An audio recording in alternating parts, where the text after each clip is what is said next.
And welcome back, everybody. Thanks for staying with us.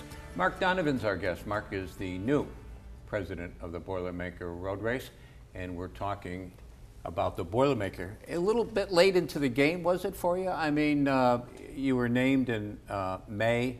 You came on the job this month. The Boilermaker is the second Sunday in July. That's kind of a tough little learning curve. Honestly, and as I've said before, I think it's perfect. First off, the staff and the volunteers, they didn't hire me to organize and pull this year's race off. This team, they have their plan, they have the confidence, and they know how to execute the plan. So actually the worst thing I could do is actually have come in a couple months earlier and start asking too many questions. One of the challenges I have is really staying out of their way at the moment while trying to absorb. I mean, one of the nice things I think, Mark, about an annual event is that if you screw up one year, you can fix it the next year. And if something else screws up the next year, you can fix that. So after 40 years, you know, you should be having a pretty well-oiled machine, yes? Well-oiled machine doesn't do it justice. The size and the scope, and we're really now in the throes of it.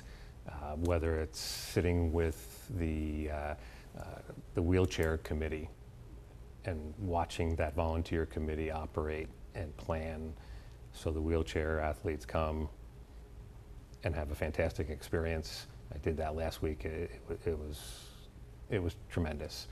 Tonight I'm going to the Utica National is having their kids run volunteer committee meeting, and you know, one of the themes I'm seeing is a well-oiled machine, whether it's Jim Stasitis and the rest of the crew knowing, but the passion they all bring, again, whether it's wheelchair or whether it's the kids run, they know what they're doing, they know how to do it, and they're doing it from here versus anything else.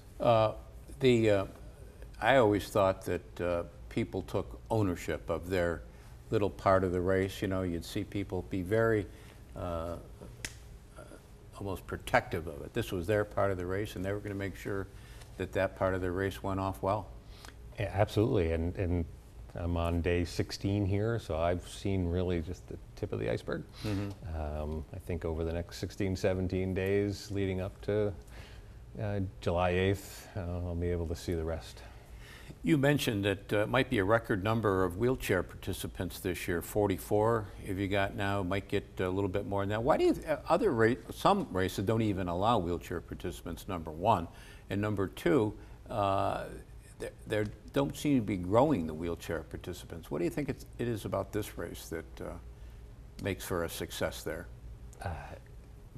That committee is run by Gary Roback, and a large number of the committee members are the Roback family and an extended family, and as well as some other very strong folks.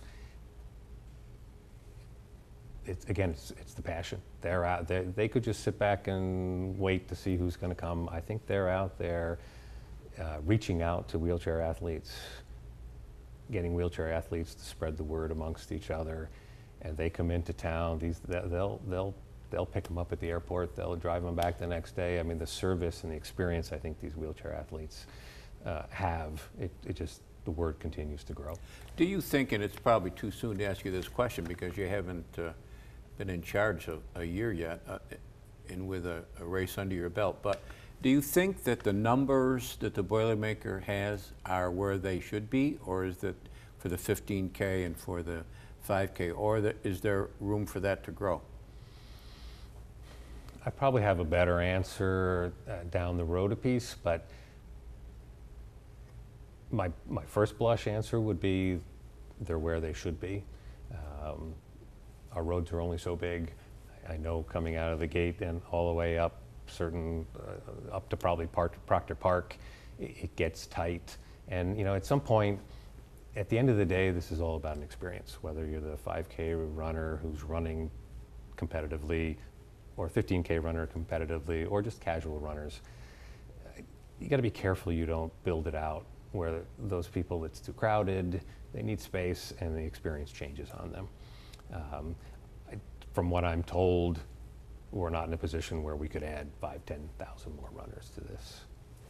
The support that those runners get is pretty amazing, and this part of the support that the runners see are the water stations. That's the most obvious one. That's where everybody wants to work on race day, is the water station. Right. But it's a lot more than the water stations, yes?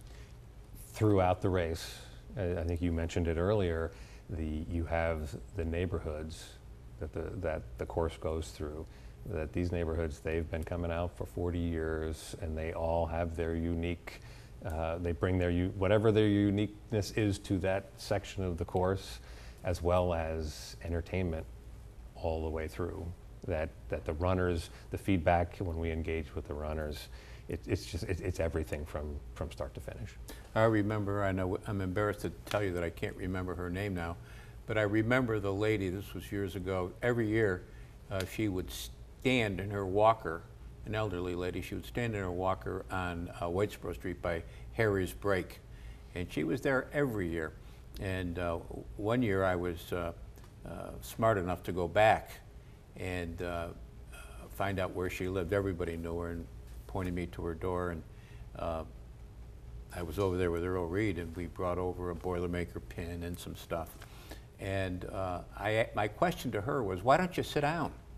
You're standing up there all that time. You know, why don't you sit down and get somebody to bring you? And she said, if the runners can stand up and run, I'll stand up and cheer them on. Yeah, isn't that something? God bless her. Yeah, yeah. Short break. We're talking to Mark Donovan about the Boilermaker. We didn't get to his vision yet, so we better do that right after the break.